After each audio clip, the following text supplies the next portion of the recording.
Okay, everyone. So I was going to show you my robot that I built for a prop. Um, this is talking about for a Halloween thing, I guess, or whatever. Kind of built for my town. Um, so everybody's talking about upcycling and whatnot. So like I said, mine's a recycling reality. Uh, but I like to repurpose, reuse, recycle. That's basically my motto there.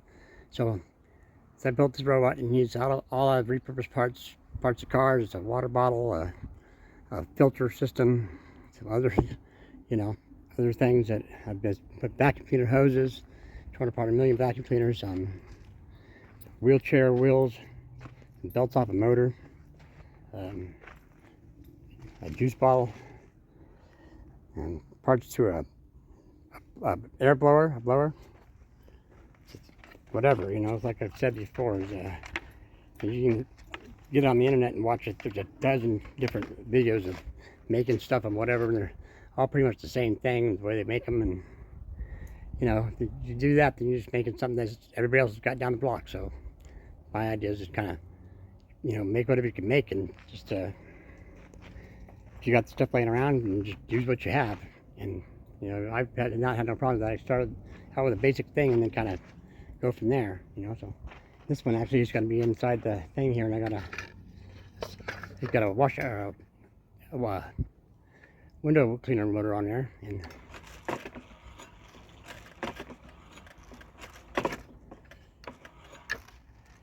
just I like the window washer motors because the windshield wiper motors because they go up and down. This is the switch I made. It's a washer switch from inside of a washing machine. It's a really good wide switch, and you take a board and put it on the ground in your haunt, and there's another board to cover that, and then you step on it and get them. And of course, you can add sound. I have another motor on here. Had another movement on this, but I'm going to use it on something else this year. That's going to come off, and there's a different motor for a different purpose. It's arm over here, but I'm just going to have the one on it. He's real delicate to move, so I got to keep him on that dolly so I get him into wherever he's going to. He's got a lot of parts hanging on him, so But yeah, just you can't be afraid to make something. Just can't be afraid to take a risk, and if it goes wrong, oh well. So I got this one over here.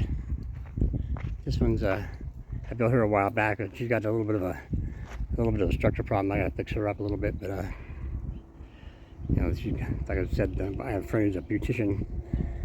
They have a bunch of heads that did it she was training on. Those work, I really like those. But this one, she's gonna get repurposed to go into the haunted house this year, and she just puts in an ivory and a scarecrow kind of. So we'll go and show the rest of them. Okay, so we're back over here with where I made the clown the other day. Since I did him, I did add a little bit more to him, making a little bulk amount of wood, some chicken wire up in here. Side there, so not that much, kind of in the front, give him a little bit of bulkiness to him. His heads I made from the bottle, so the neck's not that great, but I think I'm going to put an arm on him too. I have to look at something like this, and I'll have something come down. Next thing, but so I was thinking on this other project here, have another base. Like I said, I want to make 3 of these mannequins or so. I want to make them quick, so I basically got a piece of pipe in the lower body legs.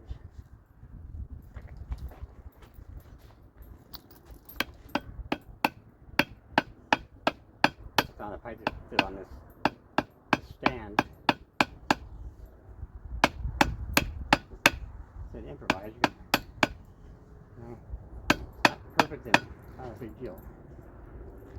I like to make everything. It doesn't have to be in the factory, So I got these keys around. I already drilled a hole because I knew I was going to fit in here. So I'm going to do that. That's going to be the hips. this is going to be the spine. It's kind of tall, so I'm going to cut that down a little bit.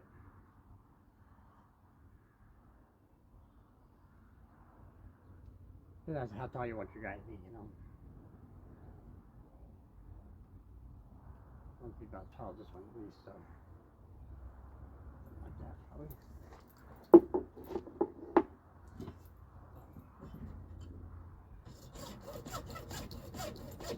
If you don't like the first height or whatever, you can better to cut a little longer and go down. If you cut it too short, it looks silly.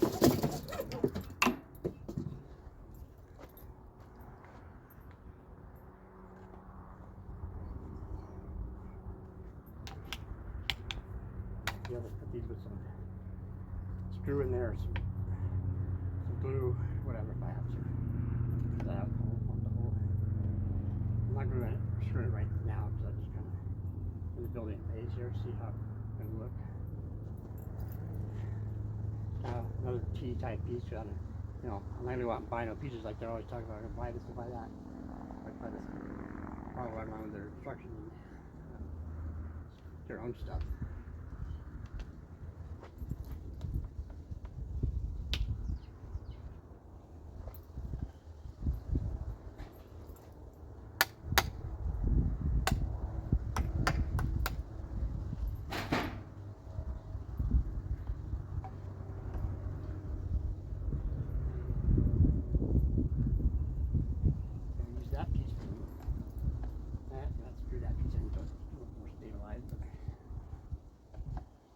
Kind of get the idea of where I'm going with that.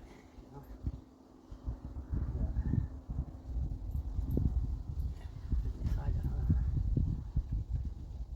I might just go like that for the shoulders on either side of this one. I'll just do something else for the neck. Don't have those size, that piece size, that. So, you know, I think everybody would go along and find something that'll work with it.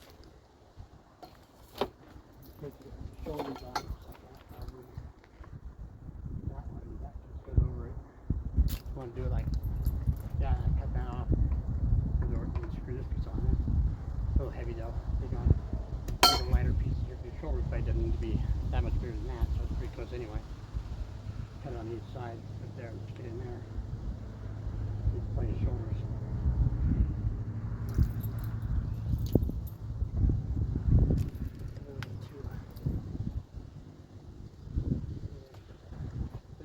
This piece cut off another line, so it's got a little piece inside of it.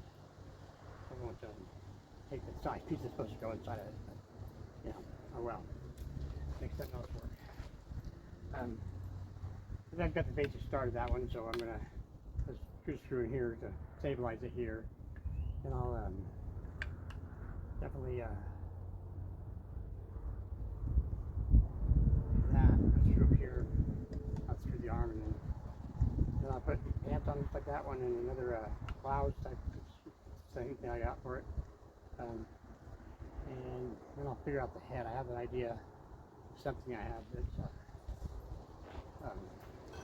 a Halloween mask thing and something else. And then I got this guy here, and this is another robot like the one I built out there. So this is for another one. He's kind of a pressure cooking thing for welding and time. And so he's gonna be a pretty tall robot though. This is his